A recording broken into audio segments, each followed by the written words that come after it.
Om Akhandamandalakaram Vyaptam Yena Characharam Tatpadam Darshitam Yena Tasmai Sri Gurave Namaha Hari Om. Om Kripam Kuru Mahadevi Suteshu Pranateshu Cha Charanasrayadanena Kripamayi Namostute. Om Namo Bhagavate Sri Ramakrishnaya.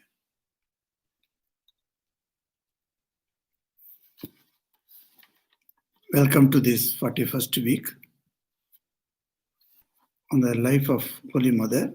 The book is entitled Holy Mother Sri Sarada Devi. This is a book that I read from, written by Srimad Swami Gambhiranandji Maharaj. We are the last leg of the chapter with the devotees. Page number 177. After passing some months at the garden house of Nilambar Babu, the mother most probably went to Jayarambati. Then, when in the month of Paush, that is December-January 1893-94, Balaram Babu's daughter Bhuvana Mohini died, her mother Krishna Bhavani Devi became so stricken with grief and so emaciated through disease that she had to be sent out for a change to Kailwar, about 18 miles east of Ara in Bihar. But Krishna Bhavani Devi agreed to go on condition that the Holy Mother would be with her. Accordingly, the mother came to Calcutta in the beginning of 1894 and left for Kailwar with Krishna Bhavani and her mother, as also Golapma, Swamis Saradananda, Yogananda, Trigunaatitananda, and Swami Yogananda's father, Sri Naveen Chandra Chaudhary. They stayed there for 2 months. At Kailwar, the mother was delighted to see the wild deer moving in formation like a triangle and shooting away like arrows at the slightest sense of fear. She also noticed a strange device of the local people. Lest the jackals should drink of the dead juice from the pots hung from the small palms, they hid themselves in pits in the ground, covering their heads with earthen vessels. And when the jackals approached, they drove them away by raising a cry. After Kailwar, the mother was again at Jayarambati, where she, as also her mother, fell ill, and Akshay Kumar Sen, a devotee of the master, called in a physician for their treatment. Then she came to stay at Belur till she was invited by Matangani Devi, mother of Swami Premananda and Krishna Bhavani Devi, to be present at their home at Anandpur, where they were restarting the worship of Durga after a lapse of several years. They were all overjoyed to have her in their midst, and along with her, Sri Shantiram Ghosh, brother of Swami Premananda, Yoginma, Golapma, and Saradananda. After the celebrations, the mother left for Jayarambati in October 1894. She returned to Calcutta in the beginning, probably February of 1895. The desire again rose in her mind to go on a pilgrimage to North India. Accordingly, she had her mother and some of her brothers brought to Calcutta, and with them all, as well as Swami Yogananda, Golapma, and Yoginma, she left for Banaras and Vrindavan. At the latter place, they stayed for about 2 months, that is middle of February to middle of April, and then they came back to Calcutta, from where her relatives left for Jayarambati. But she spent a month at the Kulutola house of Master Mahashaya, after which she went to Jayarambati by way of Kamarpukur. There is a note here. On page 319 of Sri Sri Mayar Katha, part 1, we read, returning from there, that is Vrindavan, the mother lived at the Kulutula house of Master Mahashaya for about a month. In his unpublished memoirs too, Master Mahashaya mentions that the mother left for Jairambati from his house at 52 Bhavani Datta Lane, Kulutola. From Vrindavan, the mother had brought a small image of Gopala, baby Krishna, which lay at her Jairambati house without any worship. One day, as the mother lay on her cot, she saw Gopala crawling to the cot and saying, "You brought me here, but have shelved me away. You don't give me any food. You don't worship. If you don't worship me, none will." The mother got up at once, brought out Gopala from where he was, and kissed him by touching his chin with her hand, and after offering him some flowers, placed him near the master's picture. From that day, Gopala never again missed his daily worship along with the masters. We have noted that during her stay in the village, the mother spent some time at Kamarpukur also. Thus, in November 1895, she was there with Golapma, who suffered then from malaria. We next meet the Holy Mother in Calcutta during the marriage of Sri Ramakrishna Bose, son of Balaram Babu, which took place in the second week of May, that is, according to Hindu calendar, 27th of Boishak, 1896. As Balaram Babu's house was rather crowded with guests, she was accommodated in the house of Sri Sharat Sarkar, a young devotee of the master. When the mother was there one day, a letter from Swami Vivekananda urging all to take up the service of Narayana in all beings was read to her. And she remarked, "Naren, that is Vivekananda, is an instrument of Thakur, the master, who makes him write these words for inspiring his children and devotees for doing his work, for doing good to all in the world. What Naren writes is true and must be fulfilled hereafter." Referring to this stay of the mother in the house of Sharat Sarkar, his friends and others would say, "Sharat, you have performed Durga worship for about a month, while people do it for 3 days only, whereas they worship a clay image. You have worshipped a living image of the Divine Mother." After a month had been spent here, she was accommodated in a rented house near the Ganges on the Sarkar Badi Lane in Bagh Bazar, Calcutta. On the ground floor of the house was stocked turmeric, whence it was called the Godown, Gudam Badi. The first and second floors were habitable. The topmost floor was allotted to the mother and other women devotees. The mother had a wide view of the Ganges from there. On the lower floor lived Swamis Brahmananda and Yogananda, and a few other monks who attended to the mother's needs. The mother lived here for some 5 or 6 months and then left for the village after the worship of Kali in November. During her next visit, which came off in the second quarter of 1898, she lived at 10/2 Bospada Lane, Bagh Bazar. So, dear devotees and friends, welcome to this 41st week. This is the last leg of this chapter with the devotees. It's very interesting to go through the itinerary of Holy Mother. All she has been going on from place to place, living from one house to another house. All these things happened because she didn't have her own house in Calcutta. We have seen how much trouble she has to face in Kamarpukur and also in Jairambati, her own brothers, and then to Calcutta with the devotee's house, how long one can stay. So there was no a permanent place for mother. The whole universe is the mother's place. So she has been going from place to place. And we can see that. And in between, she had to go to North India, that is Vrindavan and Benares. This happened just like that. So here we find that how mother was convinced by Baburam's house people because uh, Balaram Babu's daughter, Bhuvana Mohini, died. Now, Balaram Babu's wife, that is Krishna Bhavani, she is the sister of Premanandji. And Balaram Bose had been so dear devotee of the master, and he has taken care of the master so well. And in his house, there is a calamity.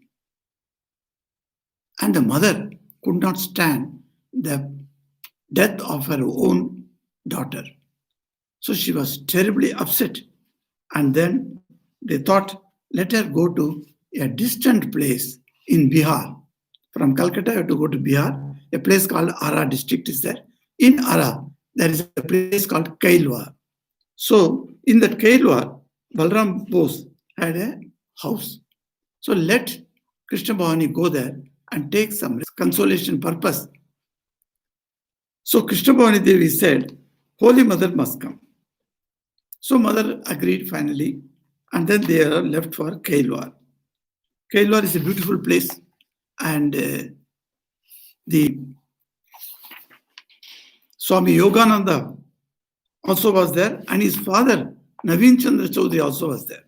So with the other monks and Golapma and Yoginma, and my mother also went with them.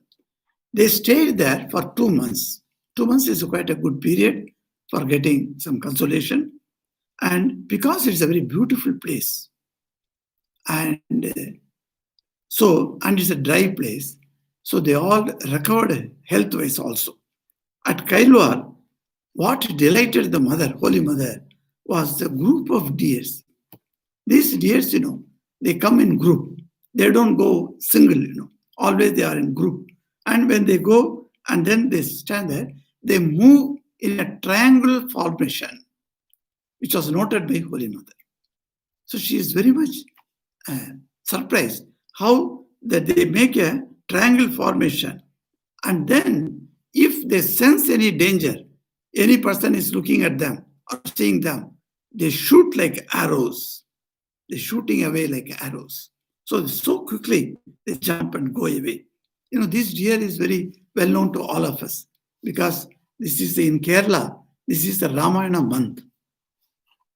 The whole month is considered dedicated to Ramayana, and in each Hindu's house, you'll find the Malayalis, they are reading some portion of Ramayana every day. So this is Ramayana, and deer is well known in the Ramayana.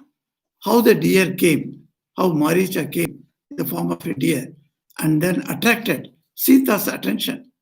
And Mother Sita had to ask Ram, so no, you must get this golden deer. How much Ram explained to her. Sita, look, there cannot be any deer like with gold.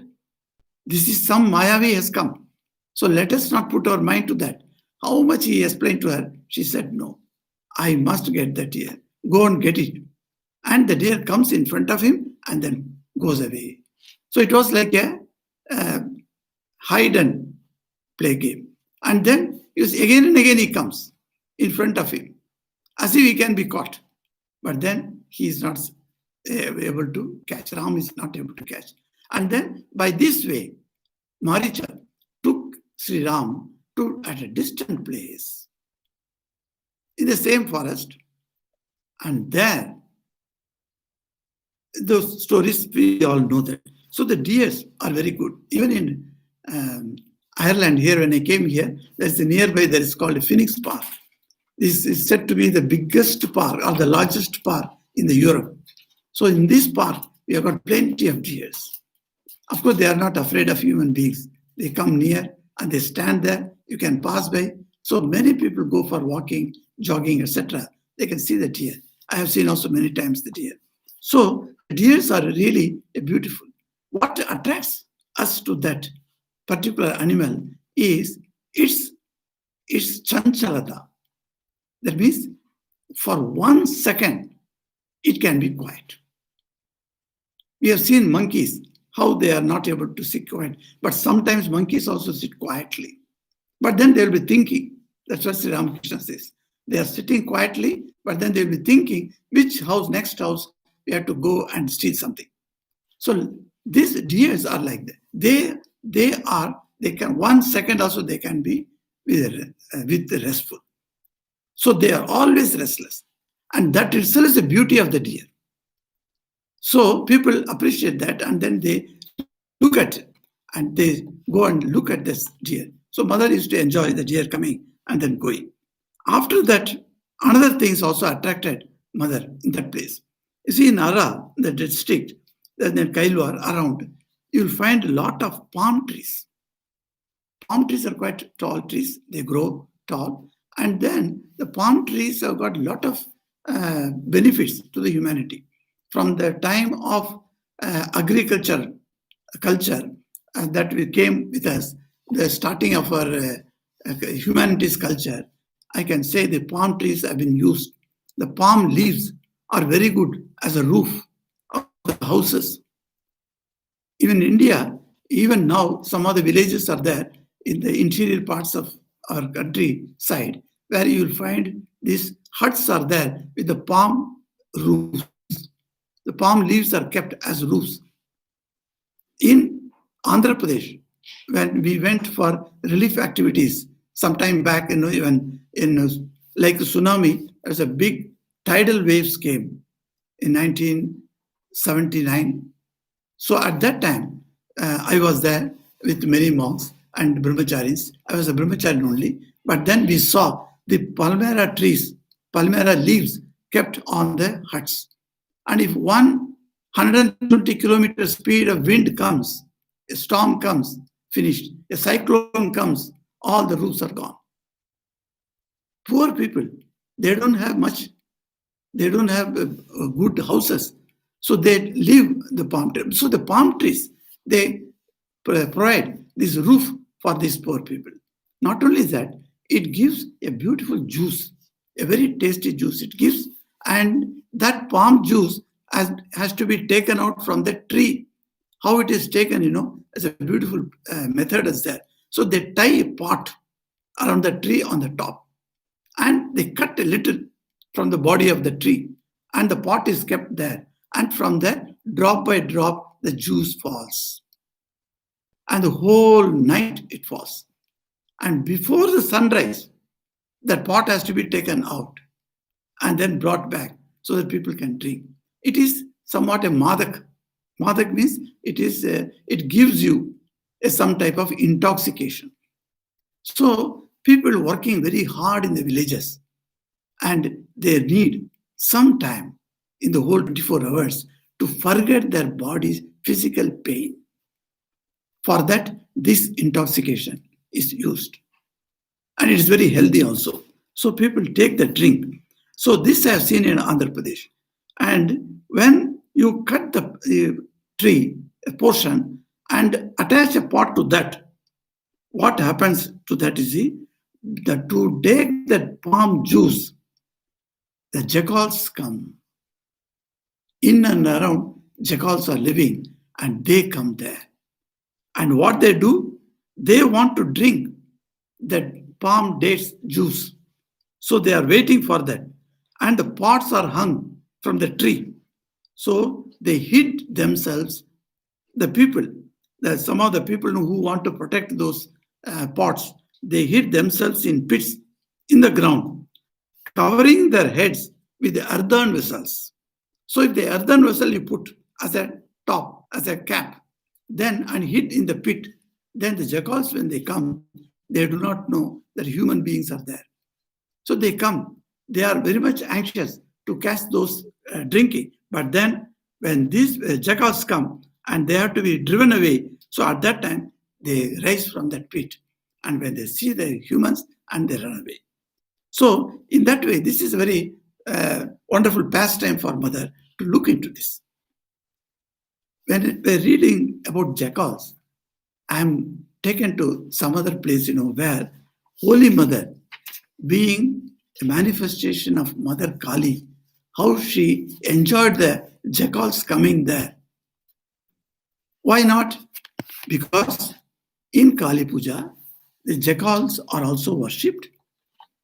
Have you not seen in Kali Puja that in wherever Murti form Kali is made and worship is done, a portion of the prasad is taken and then it is offered to the jackal.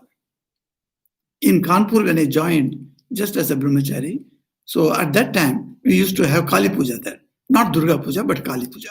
It's quite a very big puja for the ashram. So thousands of people used to come there. So when the puja is being done in the midnight, actually from 9 o'clock the puja starts, it will go up to 4, 5:30 like that. So in the midnight, the Pujari Maharaj would take a bowl and then he would hand over to me. He said, go to the garden side where there is no light, of course. Garden side, it's all dark and it is Amavasya. Not even a moon is there.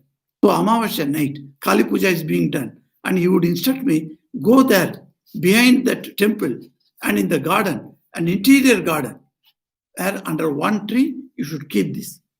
And tell the Jackal Devata. I said, oh Jackal Devata, please accept this. This is for you. This is an offering for you. And then come away without looking at back. He would instruct me. So I did that. For 4 years I did that. Yes.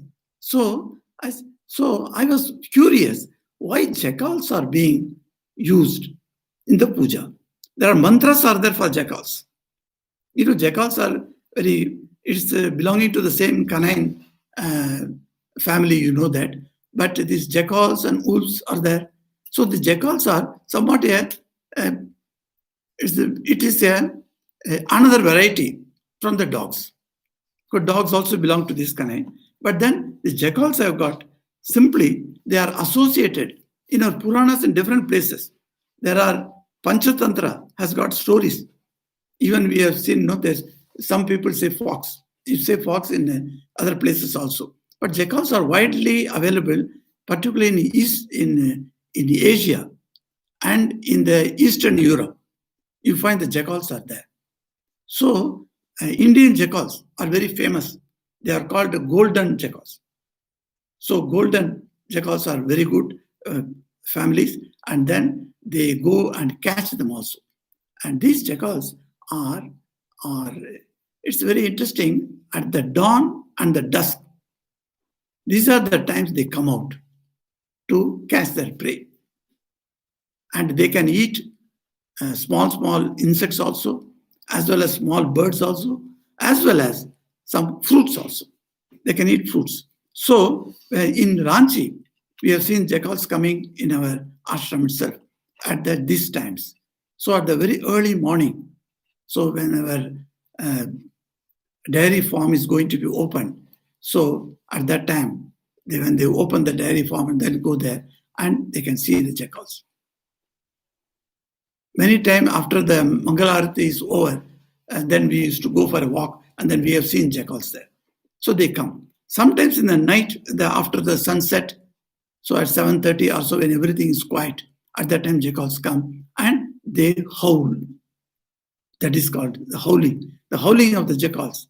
And jackals are very interesting because the wolves always go in a pack. It's a pack of wolves, we call it. But jackals like to go alone. So that is the difference, they say. I was just wondering what is the difference between jackal and wolf. So there are 5, 6 differences are there. One of them is they come alone. And then only when they rear their children, at that time, they live in one pack. At that time they move. But then otherwise, for hunting, they go alone. So one jackal comes and howls, and all the dogs in the vicinity start howling. So we know that jackal has come. Of course, jackal's howling is a particular type. It is not like dogs barking. So you can easily differentiate that. So the jackals are very interesting. So I was thinking, in Kali Puja, we give separate offering to jackals. And because jackals are considered as one of the Pita Devatas in the Kali Puja. So where do they stay? Generally, they go for the dead bodies for their food. If the hunting is they are unable to do, if there are nothing available on that night, they will go to Smashan Ghat. Smashan Ghat is the place where cremation ground, it is called. where the dead bodies are burned. Sometimes the bodies are not fully burned, so they leave and go away. So at that time, any part or any flesh that is left out there, they come and eat. So they stay in the Smashan Ghat or the Smashan place. So Sri Ramakrishna, in the Gospel of Sri Ramakrishna, he talks about Mother Kali. I'm just reading one paragraph, what he said. He says, Kali plays in different ways. In Tantra philosophy, Kali is mentioned in different names also. So what are they? He says, one, the formless one. Kali with form we have seen. But Kali, imagine Kali, Mahakali without form. And she is called Mahakali. Another name is Nitya Kali. She is formless. That means you cannot have any shape for her. That is the great power. And she is part and parcel of Mahakala. Mahakala is Lord Shiva, who is called the great absolute, who is Purna. So his power is Mahakali, which doesn't have any form. Then Sri Ramakrishna says, there is another called Shama Kali. Shama Kali. Shama Kali is the same Kali. But then in what way she is different? She has a somewhat tender aspect and is worshipped in the Hindu households. So in your homes, when you bring Kali's picture and you worship, many people have Kali worship in their own home. I've seen many houses like that. So when they do that, they worship Shama Kali, not Mahakali. Mahakali cannot be worshipped because she is formless. So when worship comes, the Dvaita comes, So the worshipper must be there, the object of worship must be there. So this is called Shama Kali. The Shama Kali is wonderful. And she has got a tender aspect, as Sri Ramakrishna says. Tender aspect means she will be able to listen to me. I go and ask Shama Kali, oh Shama Kali, give me this, give me that. And she will do that. Why? Because she is very tender to me. She is very affectionate. She is the dispenser of boons. She gives vara. Vara means boons. And dispeller of fear. She gives abhaya. So, Varabhayakari, her name has come. Varabhayakari. Vara, boon, and abhaya, that fearlessness. Both she gives. Dispeller of fear. People worship Raksha Kali. That's another type of Kali is there. When I say another type, don't think these are different. One supreme Mahakali, for our benefit, taking different forms. And our great sages have understood the different forms have got different effects. That's how they are putting. So this Raksha Kali comes. Raksha means protection. So Raksha Kali, the protectress. She protects. What is the need to protect us? What is the time of danger that we are confronting with in our world? From the time immemorial, you find these are the points in time that we have been come face to face with dangers. What are the type of dangers? Sri Ramakrishna says, in times of epidemic, now the pandemic is going on. This is the time to worship Raksha Kali. Raksha. We have to say the Raksha Kali. And then epidemic, famine, and nothing for people to eat. And then earthquake, drought, and flood. This Raksha Kali is invoked in those times when humanity faces a very, very difficult time. The same Kali worships the mother who is worshipped at this time, Raksha Kali. Then another Kali, Sri Ramakrishna is very fond of. That Kali is called Smashan Kali. Smashan Kali, he says, is the embodiment of the power of destruction. Smashan means, everything, the body is destroyed. So we are taking the body and burn it, destroy it. So the place is called a destruction, place of destruction, Smashan. So the Smashan Kali, she resides in the cremation ground where she should be worshipped in the cremation ground. And Sri Ramakrishna wants people, don't have the Smashan Kali picture in your home. That is not the place. Home is not the place for worshipping Smashan Kali. Smashan Kali should be worshipped in Smashan. That means in the cremation ground. She resides in the cremation ground, surrounded by, who are all surrounding her? Corpses. Naturally, the bodies are burnt, their corpses are lying there, yet to be burnt. So she is surrounded by corpses, jackals. You see, this is what I remembered when I read about the jackal. The jackals are surrounding her, and terrible female spirits, Pishachal, ghosts, spirits, female spirits, they are all surrounding her. And the male spirits are there with Lord Shiva, the Kala, Mahakala, you know that. Lord Shiva has got a Gana. The Ganas are there. And this Lord Shiva's Ganas, one of them is the spirits, the male spirits. From her mouth flows a stream of blood. From her neck hangs a garland of human heads. And around her waist is a girdle made of human hands. This picture you all must have seen. In most of the Kali's picture, her waist is covered by a girdle of human hands. A lot of hands are stuck in her waist. And you can see on her neck, what is there? The human heads. So Munda. So she's having a Munda Mala, garland of Mundas. That is the severed heads. So that is. So after the destruction of the universe, at the end of the great cycle, the Divine Mother garners the seeds for the next creation. So here, the Devi Bhagavata comes here. Devi Bhagavata has got a wonderful explanation of how the Srishti, how the world, the universe is created. Nobody else creates. Whether Sankhya says Prakriti creates, that's a different thing. It's a different philosophy. But Devi Bhagavatam says, because it's a theistic philosophy, it accepts the Supreme Being. It accepts God. It is not atheistic. So this Devi worship says, Devi as a supreme creator, she creates, she sustains, and she destroys. And if she wants to take rest, then she deputes Brahma to create. She deputes Vishnu to sustain, and she deputes Rudra to destroy. Otherwise, all things are done by her. In her Sabha, in the Divine Mother Sabha, all these three devatas are sitting like other devatas. As a beautiful description of Adi Shankara, which is called Saundarya Lahari, a very beautiful hymn. I think most of you must have heard about it. And if you do not have heard or read, please read it. We have a beautiful book on Saundarya Lahari published by Chennai Mutt.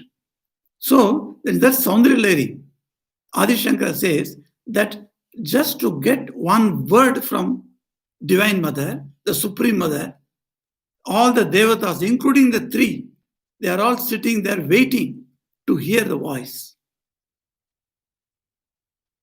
And what a beautiful imagination of Adi Shankara with regard to the poetic nuance. In one of the poems, it has got 51 poems are there. So in one of the poems, he says very beautifully that Mother Saraswati is sitting.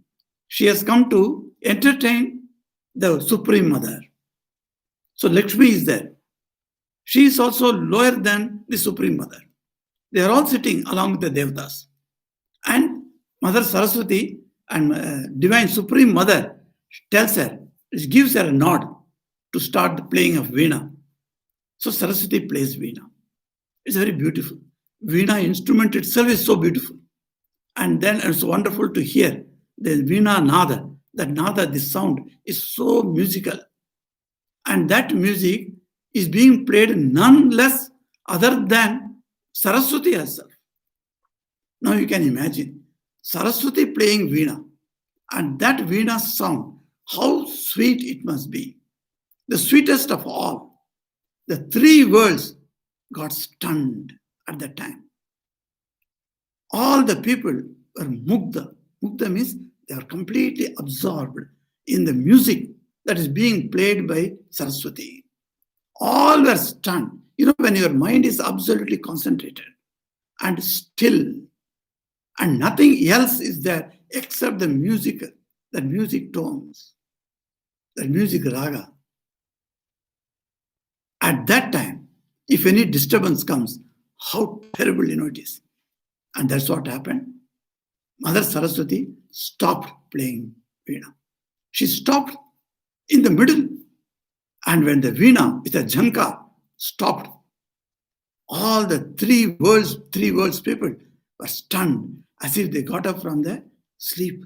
They looked around. What has happened to Mother Saraswati? And all the devatas are looking at her.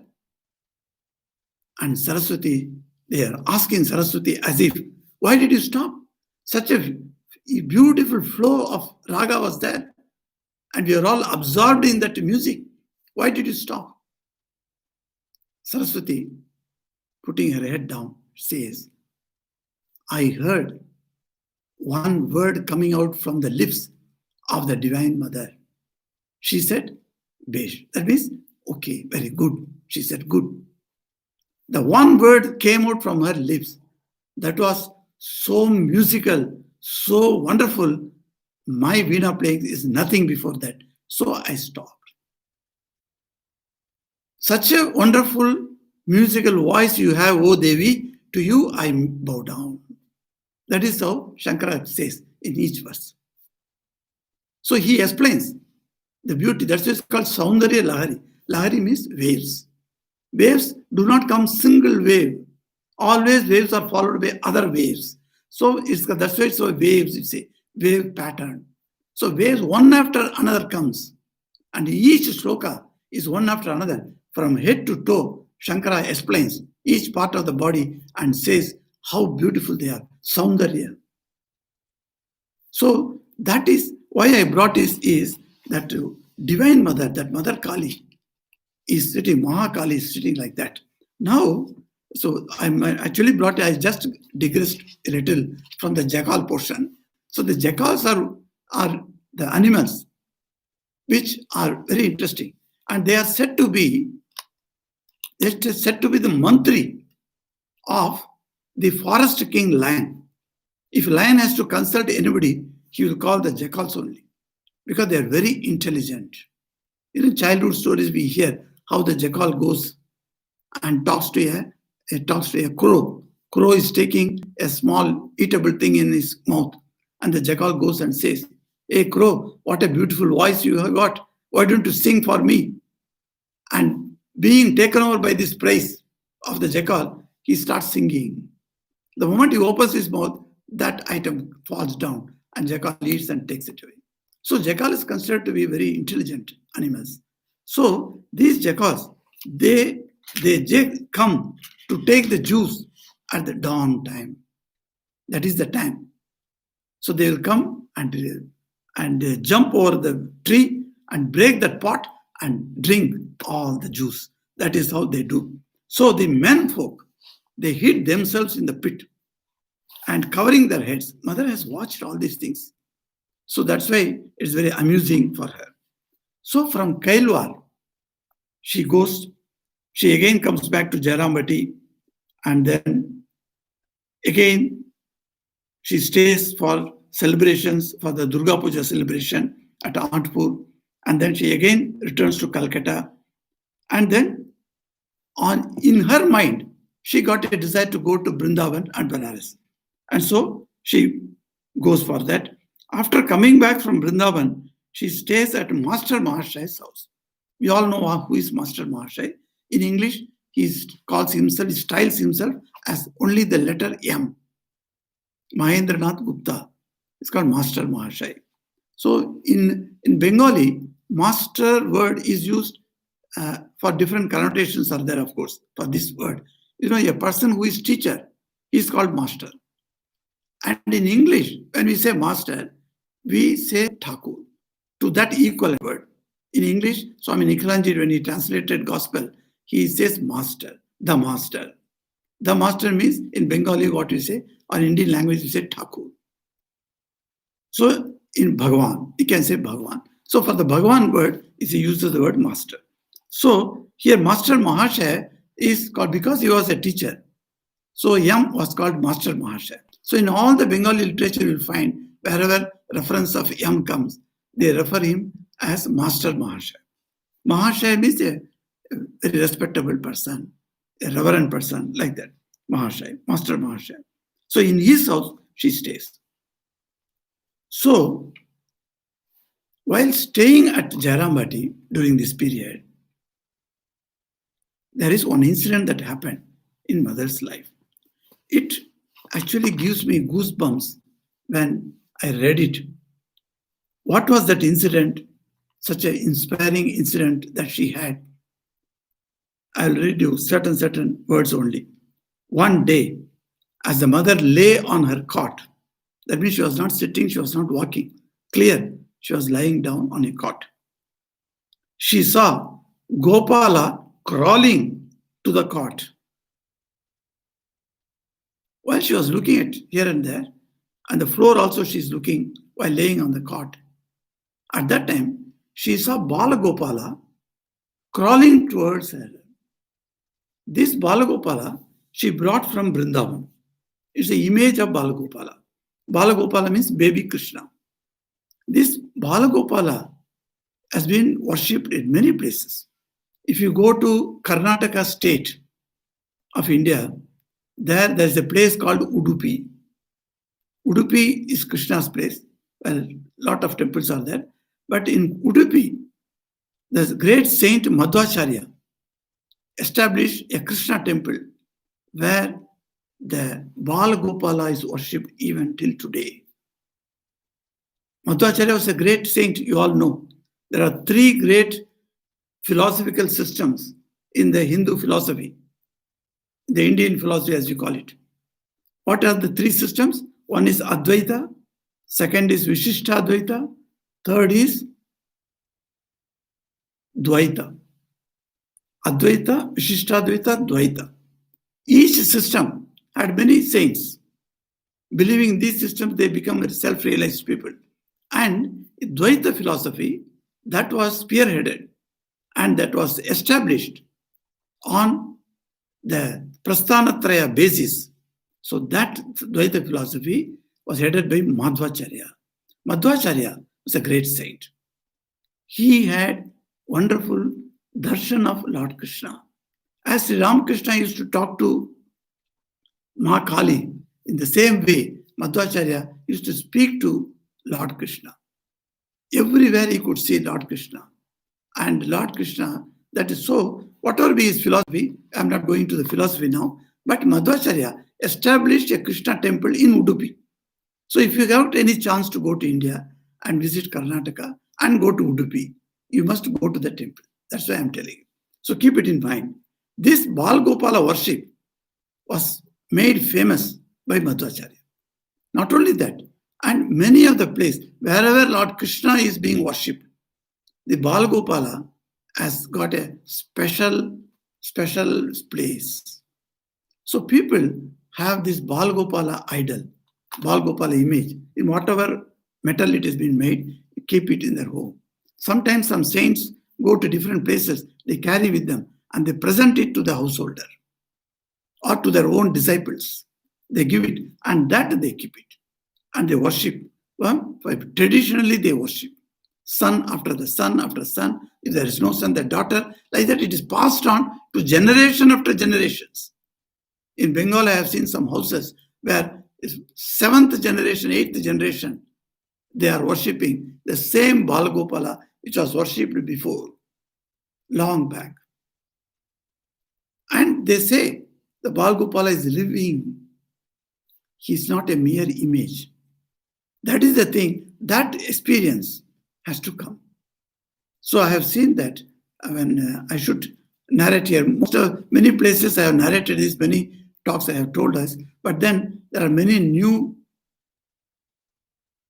people who are listening to this talk. So I must repeat it. Though if you have heard this story, please go and have a cup of tea and come back. If you have not heard it, you sit and then listen. This was when once I went from Calcutta to Delhi. I was going by Rajdhani Express. So the lower berth and upper berth, lower berth and upper berth. That is how the Rajdhani Express compartment was there, where I went. So I went, and then I kept my bag there, and that's sat. Opposite to me, at the lower berth, one elderly lady, a Bengali lady, was sitting. And the moment she saw me, she said, Namaskar, Namaste. So, Namaskar, they said. So I said, Namaskar. Then she asked, Swamiji, are you from Belur Math? I said, yes. Okay, I'm so happy to travel with a monk. I said, okay, that's a wonderful thing. I'm also happy to travel with a good devotee today. So we are talking like that. After talking, I was on that day, particularly from morning to evening, I was terribly busy. So even the noon time, I couldn't eat. So I was very hungry. So in Rajdhani Express, they supply the food also. So the food will come now, I can eat. At this time, the food also came. So when the food came, hot plate was there. I wanted to just eat and then go to sleep. But then I was talking to that lady, and some intricate points of philosophy she's asking, I must reply to her. So I'm also talking to her, but my mind is on the plate. So I told her, look, Ma, why don't you come? Your plate has come. It will be cold. So let us finish our food and then talk. The whole night we are here. She said, no. See, without asking my son, I cannot eat. So the upper berth I saw, there was none. It was empty. So I asked her, where is your son? She smiled. Then I thought, son must be there in the compartment with somebody else. He's sitting in there and talking, like that. You tell me what is his name, I'll go and find out. I said, no. My son is with me only. Where is he? Where is he? Then she opened a bag, a zip bag. She unzipped it and took out a satin cloth cover. She took it out. And so nicely, as if she's holding a baby in her hand, she took that and then slowly opened the satin cloth. And I saw Bal Gopal is sitting there. It's a small image of Bal Gopal. He's sitting there. And she turned him towards her. And she asked, as it were, she's talking to her son. She's asking. She's telling him, Swamiji is telling that we should finish our food. Should I take my food? What Bal Gopal replied, I do not know. She looked at me. Yes, he says, okay. And then she covered him, put him there, and we started eating. Then I asked her, do you carry Bal Gopal wherever you go? Is it not proper for it to be kept at a particular place and then do worship to him? Is that not respectful like that? You can carry anywhere you go, train, etc. The place is not very good, Then she says, what? Bal Gopal is my own son. And without him, I am nobody. If at all I am talking to you, it is because of the energy that he gives me. How can I be away from him? So wherever I go, I take him. That is not my statement. That is what you think. What I say is, wherever he wants me to go, I go. And wherever he is moving, he is coming with me. That's all. I was stunned. What a wonderful lady. And she is able to talk to Bal Gopal. You think of Ramakrishna's life, where this Ram comes with one saint, and the saint is moving around in Dakshineswar with Sri Ram walking, the child Ram, Bal Ram, is walking everywhere. So like that, this lady had a realization of Krishna in the form of Balagopal. That was not an image for her. So in this context only I'm telling how wonderful it is that she brought Balagopal from Vrindavan and kept him in Jairambati. No worship was done. No respects were shown. Just he is lying there. That's all. And now on that day, Bal Gopal crawled towards her. That's what mother says. And mother, what she says? Bal Gopal is talking to Holy Mother. He's telling Holy Mother, you brought me here. I did not come on my own. That's the meaning. I was in Vrindavan very happily. But you took me away and then brought me here. Then what he says? But have shelved me away. You don't give me any food. Child, you see, a child cannot go without any food. You have to feed him. And you don't worship. No, upasana also is done. Upasana is important thing. So Krishna is telling, if you don't worship me, none will. Who is going to worship me if you don't take care? The Divine Mother of the universe has taken the form of Holy Mother. If she doesn't worship Krishna, who is going to worship Krishna? Because I told you, the Supreme Divine Mother, when she is sitting at her simhasan, all the devatas are like servants, they are standing, putting her hand on their mouth, waiting for the command. So Krishna also is also one of them. And Krishna is asking, none will worship me if you don't worship. These are the words that struck Holy Mother. At once she got up. She was about to go into sleep now. But no, at once, immediately, instantly, she got up and she brought out Gopala from where she had shelved him away and brought out and kissed him by touching his chin with her hand. And after offering him some flowers, placed him, where did she place him? Near the master's picture, where she does worship every day. So every day she worships master's picture is there. There she kept Balgopala. With the result, from that day, Gopala never again missed his daily worship along with the masters. So people give small, things to Balgopala. But you can give payas and you can give certain small dishes like butter. Like that you can give. And people, even their houses, they give. Some of the Balgopala where worship is done, I have gone to the devotees' houses in Ranchi and other places. I've seen, they'll come and say, Maharaj, this is Balgopal Prasad. Immediately I will take it. Yes, it is Balgopal Prasad. Balgopal is accepted. So last week I told you what is the difference between Nivedita and Prasad. So when Prasad comes, that has been accepted. It has been made sacred.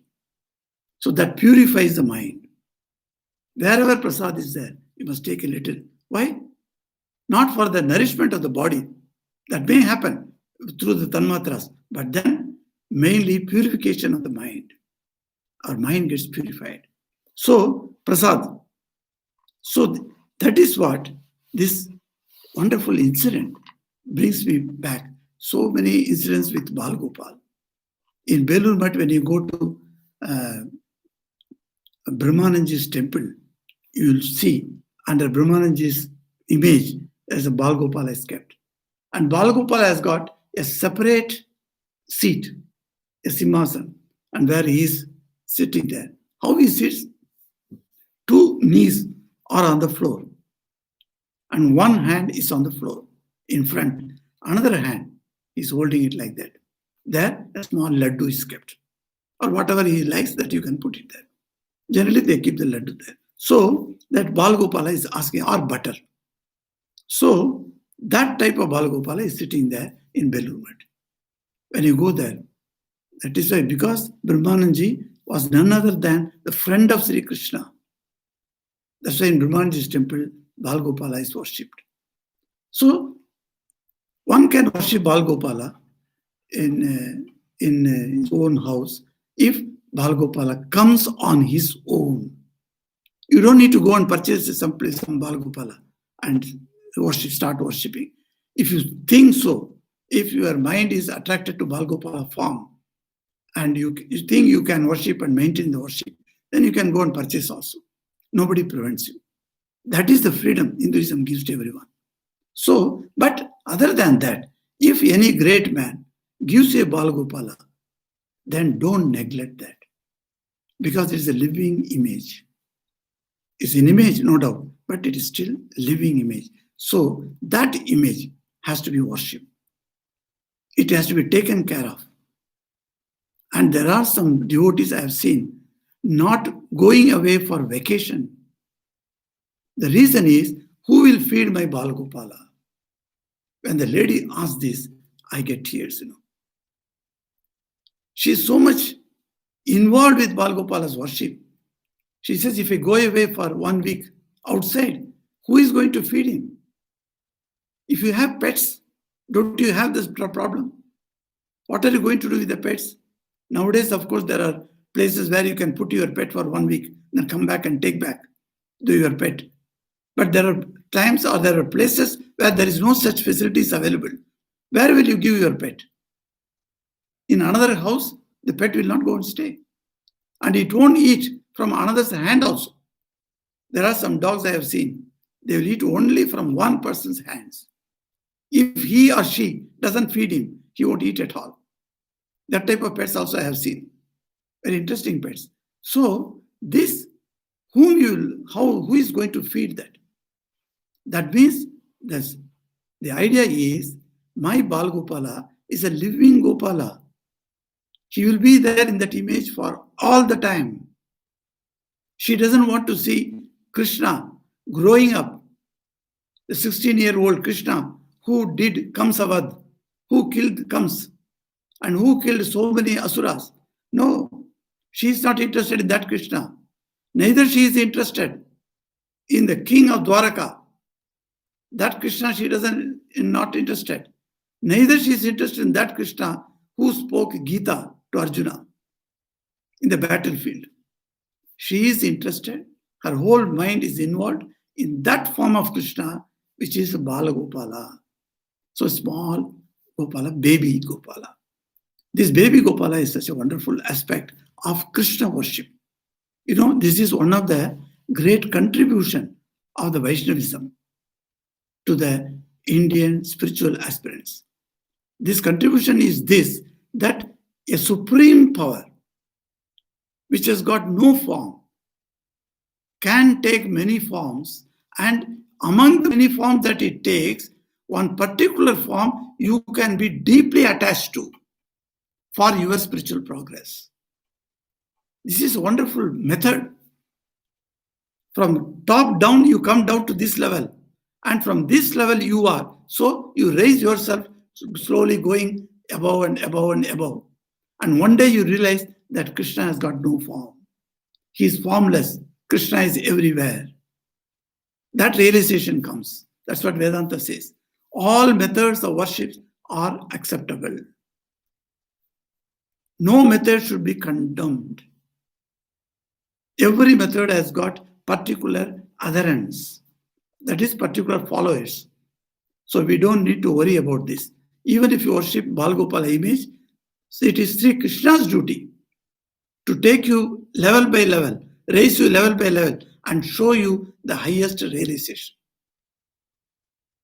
So maybe you all proceed in that line. So this chapter is concluded. So next week we are taking the next chapter that is titled Her Burden Bearers.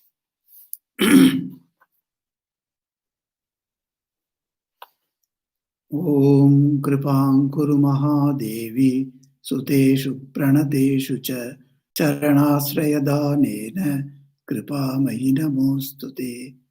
Om Shanti Shanti Shanti Hari Om Tat Sat Sri Ramakrishna Arpanamastu.